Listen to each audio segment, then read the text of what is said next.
मान्य सदस्यहरू, अब उक्त जवाफका सम्बन्धमा स्पष्टीकरण माग गर्न चाहनुहुने मान्य सदस्यहरूलाई समय दिन्छु। विनियोजन विधेयक अन्तर्गत विभिन्न मन्त्रालय एवं कार्यालयहरूसँग सम्बन्धित शीर्षकहरूमाथि 2080 असार 8 र 10 गते छलफलमा भाग लिनुभएका मान्य सदस्यहरूले मात्र स्पष्टीकरणमा माग गर्न पाउनुहुने बेहोरा मान्य सदस्यहरूलाई जानकारी गराउँछु। स्पष्टीकरण माग गर्न चाहनुहुने प्रत्येक मान्य सदस्यहरूलाई 1 मिनेटको समय निर्धारण गरेको छु। मान्य सदस्यहरू, स्पष्टीकरण माग गर्न चाहनुहुने मान्य सदस्यहरूले सजिलोको लागि आफ्नो नाम सभामुखको डायसँगै बसेका सचिवालयका कर्मचारीहरूलाई 3 मिनेटभित्र लिखित रूपमा उपलब्ध गराइदिनु हुन अनुरोध गर्दछु।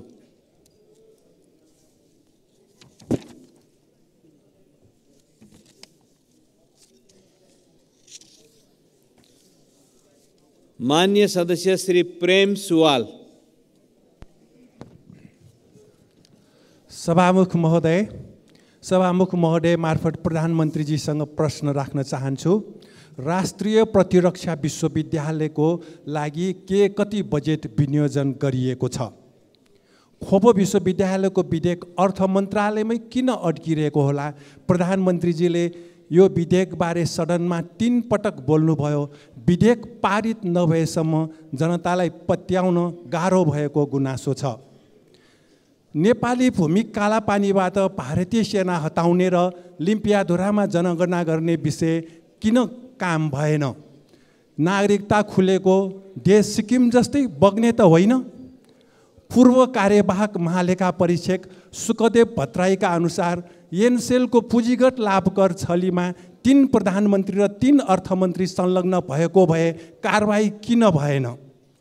परराष्ट्र मन्त्रालयको काम नेपाली युवालाई दिनको 6-7 हजार राहदानी दिने हो कि कामै दिने हो? धन्यवाद।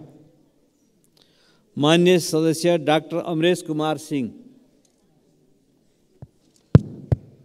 सम्मानीय सभामुख महोदय, रणनीतिक सडकमा 165 निर्वाचन क्षेत्रमा 164 मा 1 करोड मात्र विनियोजन गरेका छ। तर एउटै सडकमा सुर्खेत क्षेत्र नम्बर 1 मा किन 10 करोड विनियोजन गर्छ? त्यसको कारण प्रधानमन्त्रीसँग जान्न चाहन्छु कि त्यो विशेष क्षेत्र हो? 165 क्षेत्रमध्ये त्यो के विशेष आरक्षित क्षेत्र हो?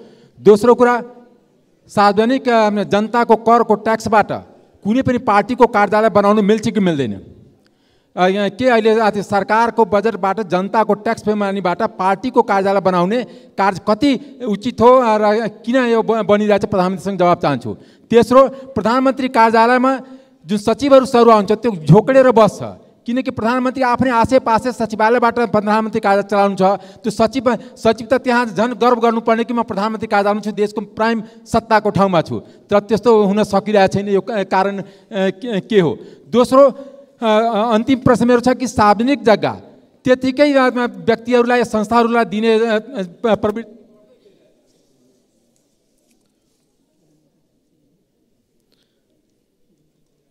मान्य सदस्य श्री रवि लामिछाने।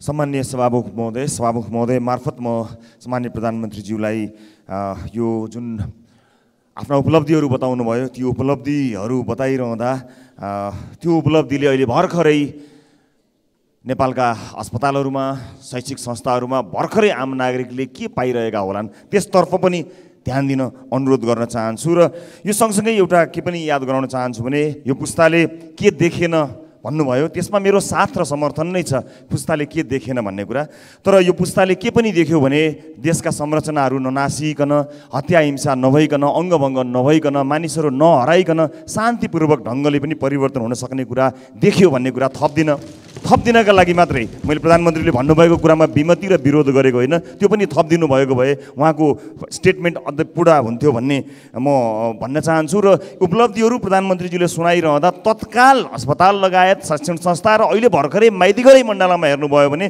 सहकारी पीडितहरू हाम्रो रगत चुसुला जसरी हरेक नेतालाई गाली गरेर बसिरहेका छन्। मान्य सदस्य श्री पदम गिरी। सम्माननीय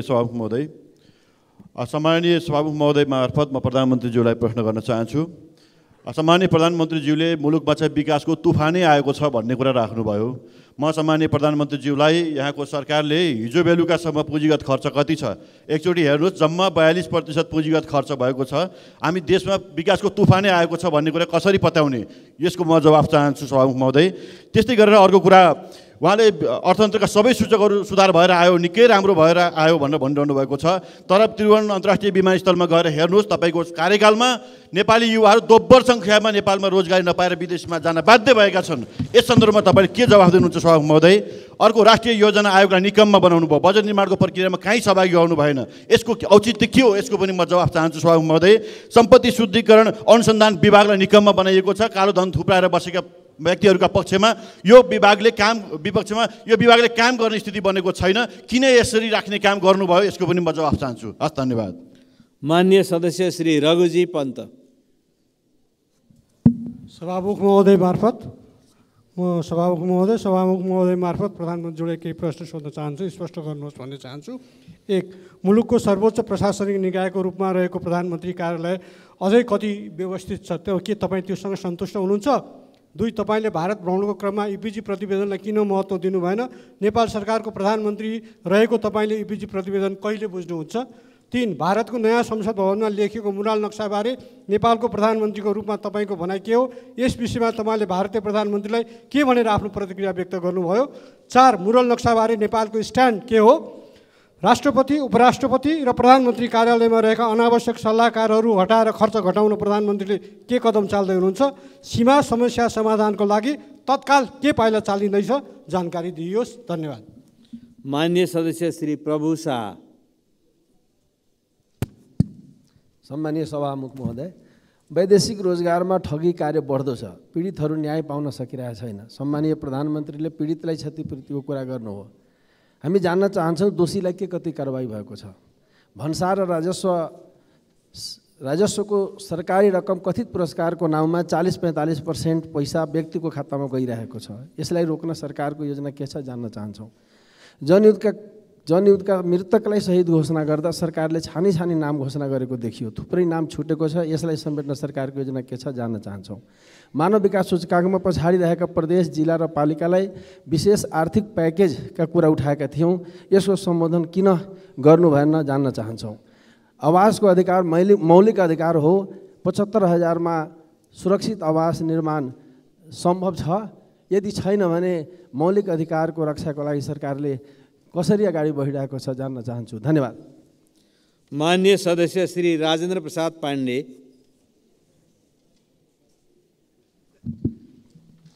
सभामुख महोदय, सबभन्दा पहिले त सम्माननीय प्रधानमन्त्रीज्यूलाई हार्दिक धन्यवाद।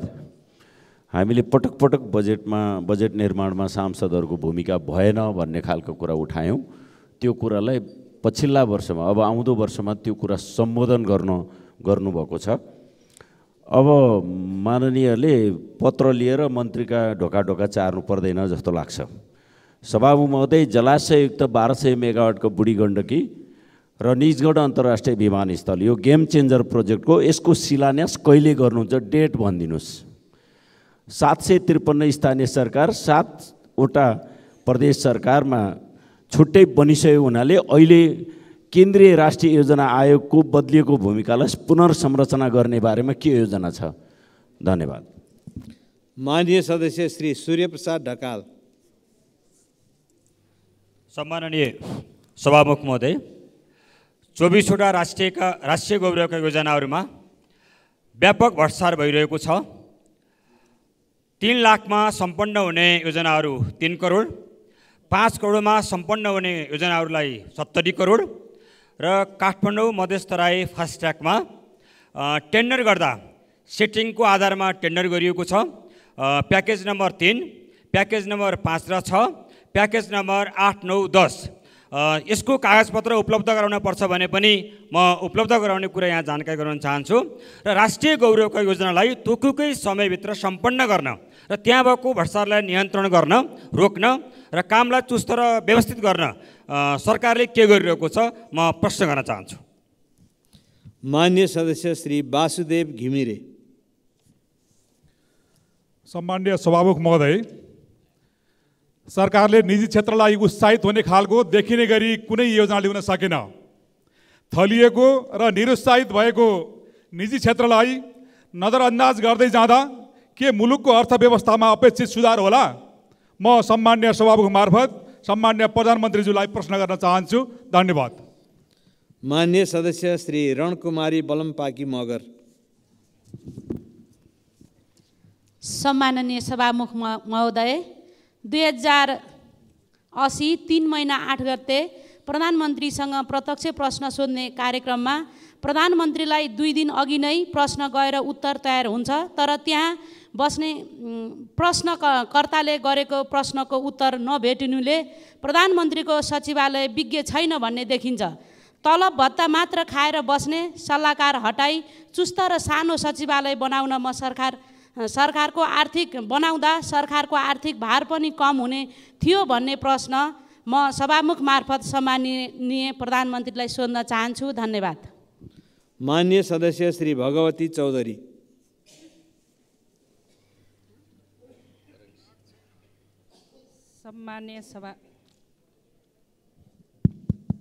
सम्मान्य सभामुख महोदय, भर्खरै सम्मान्य प्रधानमन्त्रीज्यूले व्यापार घाटा कम हुँदै गएको कुरा राख्नु भएको छ।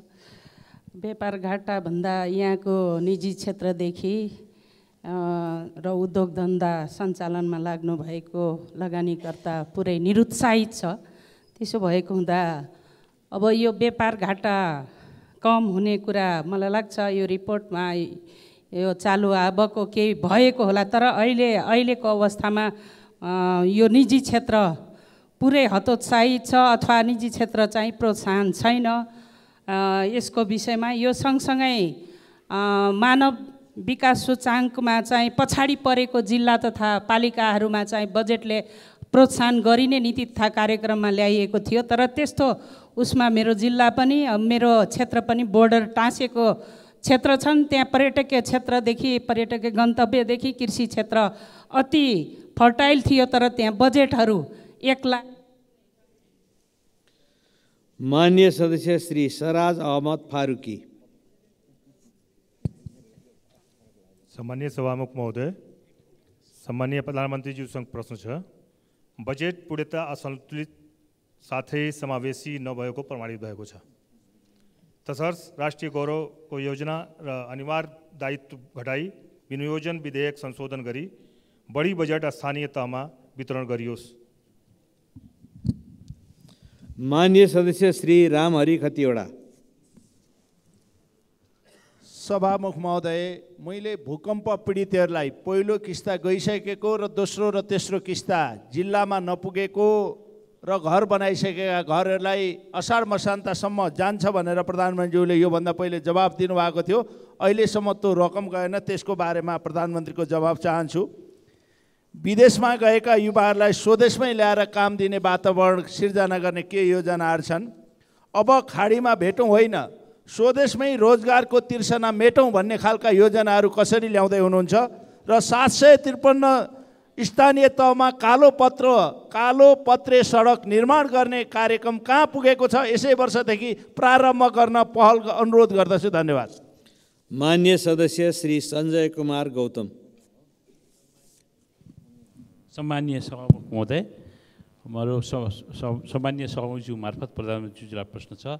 यो बाढी पीडितहरूले भूकम्प पीडितहरू सरहको हैसियत प्राप्त गर्नुपर्ने तत्कालीन प्रधानमन्त्री सदस्य सुशील कोइरालाको नेतृत्वमा नेपाल सरकारले नीतिगत निर्णय गर्यो, तर अहिले पनि बाढी पीडितहरूले न्याय पाएनन्। सम्मान्य सभामुख महोदय, मेरो यो जिज्ञासा छ। अर्को कुरा चाहिँ यो संवैधानिक आयोगहरू तत्कालीन प्रधानमन्त्री केपी ओलीजीको पालामा प्रधानमन्त्री कार्यालय अन्तर्गत गयो। यो विषयमा बारम्बार हामीहरूले सदनमा कुरा उठायौँ, अहिले पनि कुरा उठेको छ, सङ्केत प्रधानमन्त्रीज्यूले पनि गर्नुभयो, तर यो निकायहरूलाई किन प्रधानमन्त्री कार्यालय अन्तर्गत लैजानु पर्यो? र अहिले पनि तत्कालीन परिस्थितिमा सामान्य प्रधानमन्त्रीज्यू पनि यसको विपक्षमा हुनुहुन्थ्यो जस्तो लाग्छ मलाई, मेरो स्मृतिले भनेसम्म। यो विषयमा चाहिँ गम्भीरतापूर्वक नेपाल सरकारले निर्णय गरोस् भन्ने चाहन्छु। धन्यवाद। मान्य सदस्य श्री सूर्य थापा। सम्मान्य सभामुख महोदय मार्फत म सम्मान्य प्रधानमन्त्रीज्यूलाई सोध्न चाहन्छु। फुकोट कर्णाली र अरुण तल्लो आयोजना नेपालले आफै निर्माण गर्नुपर्ने अत्यन्तै कम लागतका सस्तो आयोजना हुन्। तर लगानी बोर्डलाई सामान्य छलफलसम्म गर्न नदिई किन नेपालको हित विपरीत भारतलाई सुम्पिएर आउनुभयो? यो राष्ट्रघात गर्नुभयो कि भएन? कालापानी, लिपुलेक र लिम्पियाधुराबाट भारतीय सेना फिर्ता गर्ने कुरा कहिलेदेखि गर्नुहुन्छ? मुरल नक्सामा समावेश रहेको लुम्बिनी र कपिलवस्तु हटाउने गरी भारत सरकारलाई कूटनीतिक नोट पठाउन किन रोक्नु भएको छ? कहिले पठाउनुहुन्छ? निर्वाचित सांसद र यो सम्मानित संसदको अपमान गर्ने गरी पक्षपातपूर्ण बजेट विनियोजन गरेका 3 जना पक्षपाती मन्त्रीहरूलाई कहिले बर्खास्त गर्नुहुन्छ? म सोध्न चाहन्छु। धन्यवाद। माननीय सदस्य श्री बलराम अधिकारी।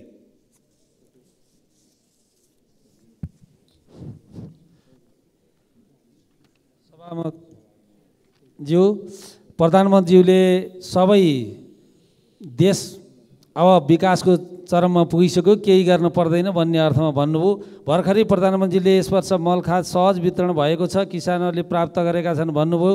हिजो मात्र विभिन्न जिल्लाका विभिन्न ठाउँमा घन्टौँ लाइन बसेर 5 किलो 10 किलो खाद बुझेर किसानहरू झोक्राउँदै गएका छन्। त्यसले किसानको खेती गर्न पुरा हुन्छ? प्रधानमन्त्रीज्यू, विभिन्न जिल्लाका कृषि सामग्री संस्थानमा सोद्धा मुलुकमा रहेको अहिलेको डिपोजिट खाद र भारतबाट ल्याउने भनिएको खादले 1/3 किसानलाई पनि पुग्दैन भनेर रिपोर्ट गर्छन्। यहाँले सोद्धा हुन्छ अनि 1/3 किसानले खाद पाएर अरू किसानको खेती हुन्छ कि हुन्न? म प्रश्न गर्न चाहन्छु। धन्यवाद। माननीय सदस्य श्री अर्जुन नरसिंह केसी। सभामुख महोदय, सर्वप्रथम त बजेट निर्माणमा देखिएको असन्तुलनलाई अब आइन्दा नदोरियोस् भन्ने दृष्टिकोणले प्रधानमन्त्रीले संसदको संलग्नताको जो कुरा गर्नुभएको छ त्यसको म हार्दिक स्वागत गर्छु। प्रधानमन्त्रीजीले यो वर्ष चाहिँ 78,000 टन मल आउँदैछ भन्नुभयो। हरेक वर्ष चाहिँ 5,40,000 न्यूनतम मेट्रिक टनको आवश्यकता पर्छ र गत वर्ष 3,40,000 मेट्रिक टन भन्दा बढ्ता आएन। गाउँ गाउँमा चाहिँ नि यो कालाबजारियाले जति पनि मल बिक्री गर्न सक्छन्, तर अहिले यो के अरे धानको सिजन छ, मकैको सिजन छ, गाउँ गाउँमा मलको हाहाकार छ। यो हाहाकार अर्को वर्ष हामीले भोग्नु पर्छ कि पर्दैन? अहिले अन्यत्र अरू विषय भन्दा म प्रधानमन्त्रीलाई खालि एउटै यो कुरामा विश्वस्त भएर जिल्ला जान पाइयोस्। 5 वर्षभित्रमा 58% विदेशी कृषि जन्य आयातको निर्यात भएको छ भने 5 खरब रुपियाँ चाहिँ नि यो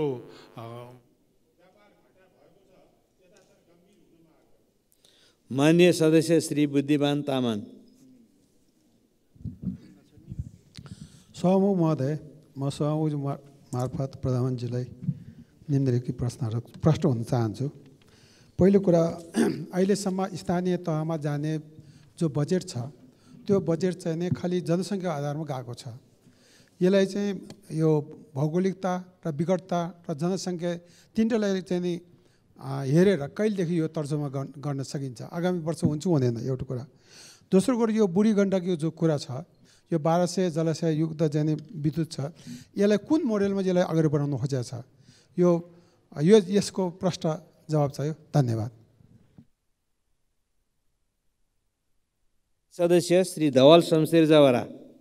सम्मान्य सभामुख महोदय, प्रधानमन्त्रीजीको कुरा पर्यटनको विषयमा सुन्यो, तर एउटा ठुलो सम्भावना बोकेको सुदूरपश्चिम मध्यपश्चिमको पर्यटनको विकासको क्रममा नेपालगञ्जबाट दिल्ली उड्ने उडानको सम्भावना मित्र राष्ट्र भारतले खोलेको छ। त्यसको विषयमा हाम्रो सरकारले केही पनि कदम चालेको छैन।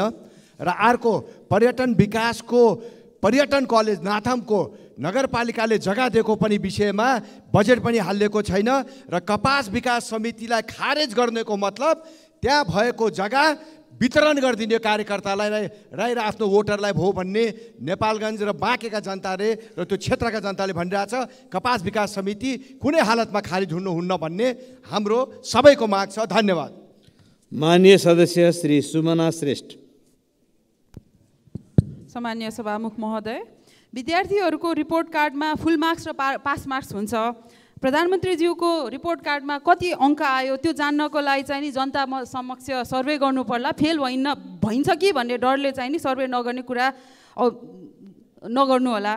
दोस्रो, प्रधानमन्त्री भनेको राष्ट्रको कप्तान हो, तर यही रोस्टमबाट हरेक मन्त्रीज्यूले बोल्दै गर्दा यहाँ सहकार्य र समन्वय राम्रो देखिएन, कमजोर देखियो। एक्जाम्पलको लागि माछामा भन्सार घटाइयो, तर कृषि मन्त्री भन्नुहुन्छ कर त मैले हेर्ने होइन, अर्थमन्त्रीज्यूलाई सोध्नु भन्नुहुन्छ। स्वास्थ्यमा दरबन्दी बढाइएन, तर सञ्चार मन्त्रालयमा भवन निर्माण र 28 करोड विज्ञापनको लागि दिएको छ। खानेकुरामा कर लगाइँदैछ, तर गरिबी निवारण मन्त्रालयसँग यो करले गरिब जनतालाई कस्तो मर्का पर्छ, कस्तो इम्प्याक्ट पर्छ भन्ने तथ्याङ्क छैन। त्यसकारण म सोध्न चाहन्छु क्याबिनेटमा यो सहकार्य र यो समन्वय किन यति कमजोर? धन्यवाद। माननीय सदस्य श्री मनीष झा। सम्मानीय सभामुख महोदय, सैद्धान्तिक दस्तावेज र त्यसपछि हामीले नीति तथा कार्यक्रम सुन्यौँ र त्यसैको एक्सन प्लानको रूपमा यो बजेट आएको भनेर बुझ्छौँ हामी। प्रक्रियागत रूपमा त्यस्तै हुने हो। तर नीति तथा कार्यक्रममा राखिएको नेपाली विदेशमा भएको नेपालीले मतदान गर्न पाउने भन्ने कार्यक्रमको झल्को बजेटमा कतै पनि देखिएन। त्यो किन झुक्याइएको हो, किन ठगिएको हो, त्यो बुझ्न सकिएन। अर्को आत्मनिर्भरताको कुरा गर्नुहुन्छ, तर आत्मनिर्भर हुँदै गर्दाखेरि आत्मनिर्भर भइसकेको कुखुरा र माछा लगायतको क्षेत्रमा किन आयातमा शुल्क हटाइएछ, कर हटाइँदैछ, त्यो बुझिएन। प्रधानमन्त्रीज्यू तेस्रो पटक प्रधानमन्त्री कार्यालयमा पुग्नु भएको 213 दिन भयो आज, र यो आर्थिक सूचकहरूले पनि देखाउँछ कि उहाँले जस्तो परिकल्पनाहरू, जस्तो योजनाहरू देखाउँदै हुनुहुन्छ त्यो कार्यान्वयन भइराखेको छैन यो 213 दिनमा। त्यसैले उहाँको आशयलाई पत्याउने आधार। माननीय सदस्य श्री ईश्वर बहादुर रिजाल। सम्माननीय सभामुख महोदय, तत्कालीन प्रधानमन्त्री केपी शर्मा ओलीको पालामा राष्ट्रिय अनुसन्धान विभाग, राजस्व विभाग र सम्पत्ति शुद्धिकरण विभाग त्यसको ग्राभिटीलाई हेरेर प्रधानमन्त्रीको मातहतमा प्रधानमन्त्रीको कार्यालयमा राखियो। त्यो राख्दाखेरि त्यतिखेर विपक्षका साथीहरूले केपी ओली सर्वसत्तावादी भएको ठुलो आरोप लाग्यो। तर अहिले ती विपक्षी साथीहरू अहिले सत्तामा हुनुहुन्छ, त्यसकारण हिजो लगाइएको आरोप मिथ्या थियो भन्ने पुष्टि भयो। त्यो हिजोको त्यो विरोध यता संसदको रेकर्डमा होला, त्यो हटाउने बेला भनेर म सभामुख मार्फत प्रधानमन्त्रीलाई प्रश्न गर्छु। माननीय सदस्यहरू, विनियोजन विधेयक अन्तर्गत विभिन्न मन्त्रालय एवं कार्यालयहरूसँग सम्बन्धित शीर्षकहरूमाथि 2080 साल असार 8 र 10 गते छलफलमा भाग लिनुभएका माननीय सदस्यहरूलाई मात्र स्पष्टीकरणमा सहभागी गराइएको बेहोरा म जानकारी गराउँछु। माननीय सदस्यहरू, अब सम्माननीय प्रधानमन्त्री श्री पुष्पकमल दाहाल प्रचण्डलाई उक्त स्पष्टीकरणको सम्बन्धमा स्पष्ट पार्न अनुमति दिन्छु। सम्माननीय सभामुख महोदय, मलाई फेरि स्पष्टीकरणका लागि प्रश्न सोध्ने सबै माननीय सदस्यहरूलाई धन्यवाद भन्न चाहन्छु। पहिला हाम्रो माननीय प्रेम सुवालजी जो हरेक विषयमा आफ्नो धारणा बडो जोडदार ढङ्गले राख्ने गर्नुहुन्छ। उहाँले प्रतिरक्षा विश्वविद्यालयको बारेमा, खोप विश्वविद्यालयको बारेमा, कालापानी र युवाहरूको बारेमा प्रश्न राख्नु भएको छ। प्रतिरक्षा विश्वविद्यालयको बारेमा अध्ययन भइरहेको छ, त्यसलाई अगाडि बढाउनु पर्छ भन्ने सैद्धान्तिक सहमति छ। खोप विश्वविद्यालयको बारेमा मैले भनेको छु र यो पटक त्यसलाई अगाडि बढाउन आवश्यक तयारी गरिँदैछ। मैले कालापानी, लिपुलेक, लिम्पियाधुराको बारेमा धेरै पटक यस सम्मानित सदनमा कुरा राखेको छु र पहिलो पटक भारत भ्रमणको बेलामा भारत सरकारका प्रधानमन्त्रीले सीमा समस्या हल गर्ने बारेमा निकै सकारात्मक कुरा राखेको पनि जानकारी भइसकेको छ र यसलाई छिटै समाधान गर्ने पहल गरिँदैछ। युवाहरूलाई रोजगारी दिने विषयमा सरकार गम्भीर छ र त्यसको तयारी गरिरहेको छ। अर्को माननीय अमरेश कुमार सिंहले राख्नु भएको छ, रणनीतिक सडकहरू अन्यत्र 1-1 करोडको भए, सुर्खेतमा मात्रै एउटैमा 10 करोड कसरी गयो भन्ने कुरा। अब यो प्रश्नको उत्तर सायद अर्थमन्त्रीजीले दिइसक्नु भयो होला या दिनुहुनेछ। मलाई चाहिँ किन गयो भनेर मैले उत्तर दिन सक्ने सायद मेरो त्यति जानकारी पनि छैन। म प्रश्न भन्न चाहन्छु। अब प्रधानमन्त्री कार्यालयमा सचिवहरू चाहिँ उत्साहित हुनुपर्ने ठाउँमा झोक्राएर बस्ने स्थिति छ भन्ने कुरामा प्रधानमन्त्रीको रूपमा मेरो ध्यान गएकै छ र त्यसलाई कसरी सुदृढ गर्ने भन्ने बारेमा छलफल भएको छ। सम्भवतः केही समयभित्रै त्यो संरचनालाई बदलिन्छ। सार्वजनिक जग्गाको बारेमा मैले अघि नै कुरा राखिसकेको छु। अर्को मान्य रवि लामिछानेले राख्नु भएको छ। कुरा त आयो तर स्वास्थ्य सम्बन्धी पनि भर्खरै अस्पतालमा जनताले प्रत्यक्ष पायो के भनेर राख्नु भएको छ। पहिलो कुरा त म मान्य सदस्यलाई के भन्न चाहन्छु भने मैले प्रस्तुत गरेको कुरामा सबै चिज ठिकठाक भइ नै सक्यो भन्ने अर्थमा बुझ्न हुँदैन, गर्न अझै धेरै बाँकी छ। तर म के भन्न चाहन्छु भने भर्खरै वीर हस्पिटलमा 700 बेड गरिब निमुखाहरूको लागि निःशुल्क गर्ने निर्णय भएको छ। यो प्रत्यक्ष जनताले तत्कालै पाएको कुरा हो। अरू यस्तै कामहरू पनि अगाडि बढ्दैछन्। अर्को मान्यले राख्नुभयो एउटा पुस्ताले यो देखेन भन्दा नदेखेर भएको फाइदा पनि जोड्नुहोस् भन्नुभएको छ। त्यसको लागि धन्यवाद। त्यो जोड्नु उचितै हुन्छ भन्ने लाग्छ मलाई। अब मान्य पदम गिरीले देशमा विकासको तुफानै आए जस्तो गरी प्रस्तुत हुनुभयो। मैले तुफानै आइसक्यो भनेकै होइन। हामी सबैले दृढ इच्छा शक्तिका साथ सुशासन र विकासको निम्ति काम गर्ने हो भने असम्भव छैन भन्न खोजेको हो। मैले निराशा र कुण्ठा होइन, अविश्वास र आशंका होइन, विश्वास र दृढताको निम्ति अपिल गरेको हो। तुफान आइसकेको छैन। तर मलाई के लाग्छ भने अहिले जसरी काम सुरु भएको छ, त्रिदेशीय साझेदारी 10,000 मेगावाट 10 वर्षमा या अरू थुप्रै कामहरू जसरी सुरु भएका छन् त्यो अगाडि जाने हो भने तुफान आउन चाहिँ सक्छ नेपालमा छिटै। योजना आयोगको बारेमा हामीले के भनेका छौँ भने योजना आयोगलाई अझ प्रभावकारी बनाउने बारेमा राजनीतिक तहमा पनि र सरकारमा पनि नयाँ छलफल हुनुपर्छ भनेर हामीले छलफल सुरु गरेका छौँ। मान्य रघुजी पन्तले तपाईँ सन्तुष्ट हुनुहुन्छ प्रधानमन्त्री कार्यालय सचिवालय यो सबैबाट भन्नुभएको छ। म सन्तुष्ट वास्तवमा छैन र अब सन्तुष्ट हुनको निम्ति केही नयाँ गर्न चाहेको छु। रघुजी पन्त जस्ता मान्य सदस्यहरूले राम्रो सुझाव दिनुभयो भने म पालन गर्छु।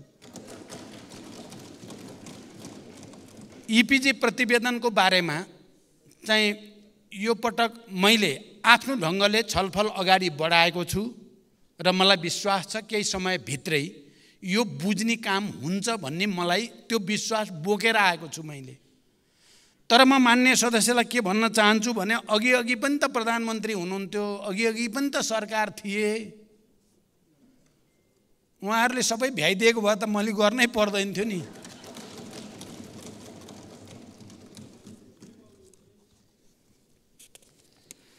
वैदेशिक रोजगारीको विषयमा धेरै ठगी भएको छ। त्यसलाई चाहिँ दोषीलाई कारबाही गर्न पर्यो, ठगहरूलाई भन्ने सुझाव मान्य प्रभु शाहले राख्नु भएको छ।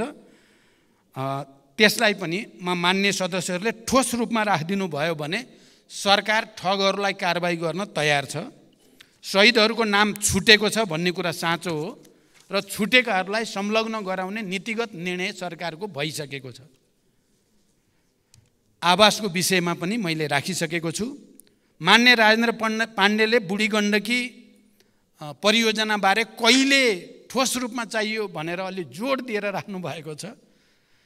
मैले यसै महिनाभित्र बुढी गण्डकी परियोजनालाई अगाडि बढाउनको निम्ति कार्यालय उद्घाटन गर्ने र शिलान्यास प्रक्रिया पनि सम्पन्न गर्ने भनेर मैले सम्बन्धित अधिकारीलाई भनेको छु।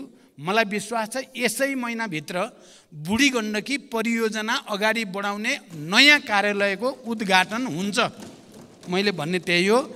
अर्को निजगढ एयरपोर्टको बारेमा मैले धेरै पटक यस सम्मानित सदनमा राखेको छु। हामीले जो फास्ट ट्र्याक निर्माण प्रक्रिया अगाडि बढेको छ। त्यो फास्ट ट्र्याक चाहिँ निजगढ एयरपोर्टसँग लिङ्क गरेर अगाडि बढाइएको हो। त्यसकारण निजगढ एयरपोर्टलाई यथाशीघ्र अगाडि बढाउन सरकार प्रतिबद्ध छ। अर्को मान्य सदस्य सूर्य ढकालले ठुला आयोजनाहरूमा भ्रष्टाचार भएको कुरा र त्यो लागत बढ्दै गएको कुरा राख्नु भएको छ। त्यो हामी सबैको निम्ति गम्भीर चासो र चिन्ताको विषय हो। फास्ट ट्र्याकको विषयमा पनि उहाँले त्यो विषय राख्नुभयो। फास्ट ट्र्याक राष्ट्रिय गौरवको आयोजना र महत्त्वपूर्ण रणनीतिक आयोजना पनि हुनुको नाताले मैले प्रधानमन्त्रीको रूपमा त्यसको अवलोकन मन्त्रीहरू समेत सम्बन्धित अधिकारीहरू समेत लिएर गएर अवलोकन गरेँ। त्यहाँका इन्जिनियरहरूका नेपाली सेनाका प्रमुख समेत सबै पदाधिकारीहरूका कुराहरू पनि सुने। पक्कै पनि त्यो सुरुमा चाहिँ जो लागत अनुमान गरिएको हो त्योभन्दा बढेको चाहिँ छ। कामको प्रगति पनि जसरी अपेक्षित हो त्यसअनुसार भएको चाहिँ छैन। तर उहाँहरूले दिएका तर्क हेर्दा केही तर्कहरू चाहिँ फेरि तथ्यसङ्गत छन्। किनभने कोभिड-19 का कारणले झन्डै 2-2.5 वर्ष त काम अगाडि बढ्नै सकेन। त्यसले गर्दा पनि लागत बढेको हो भन्ने कुरामा केही तथ्य छ। तर पनि म यो तर्क गरेर राष्ट्रिय गौरवका आयोजनाहरूको काम ढिलो हुने, त्यहाँभित्र हुने व्यथितिहरूलाई रोक्ने कुराको आवश्यकताबारे म पन्छिन हुँदैन भन्ने म विश्वास व्यक्त गर्न चाहन्छु। र अब आजदेखि मैले भने अरू राष्ट्रिय गौरवका आयोजना पनि एक्सन रुम सिंहदरबारबाटै अवलोकन गर्ने, सिधा निर्देशन दिने, कहाँनिर व्यथिति भएको छ त्यसलाई इङ्गित गर्ने कामको सुरुवात गरिएको छ। र मलाई विश्वास छ क्रमशः यसले संस्थागत रूप लिन्छ र राष्ट्रिय गौरवका आयोजनामा हुने ढिलासुस्तीहरू र त्यहाँ देखा पर्ने व्यथितिहरू नियन्त्रण गर्दै लान सकिन्छ भन्ने म विश्वास व्यक्त गर्न चाहन्छु। त्यस्तै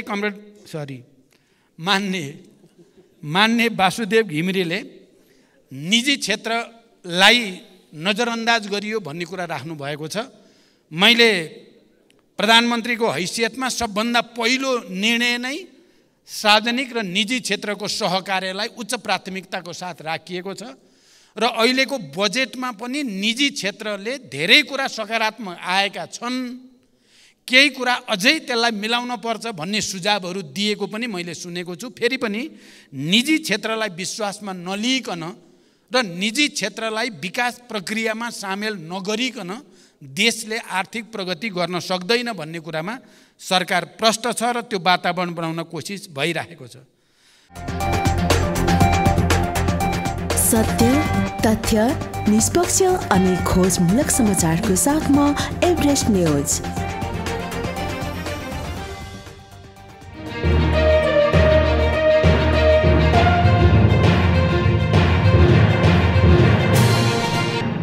तपाईं हेर्दै हुनुहुन्छ एभरेस्ट न्यूज।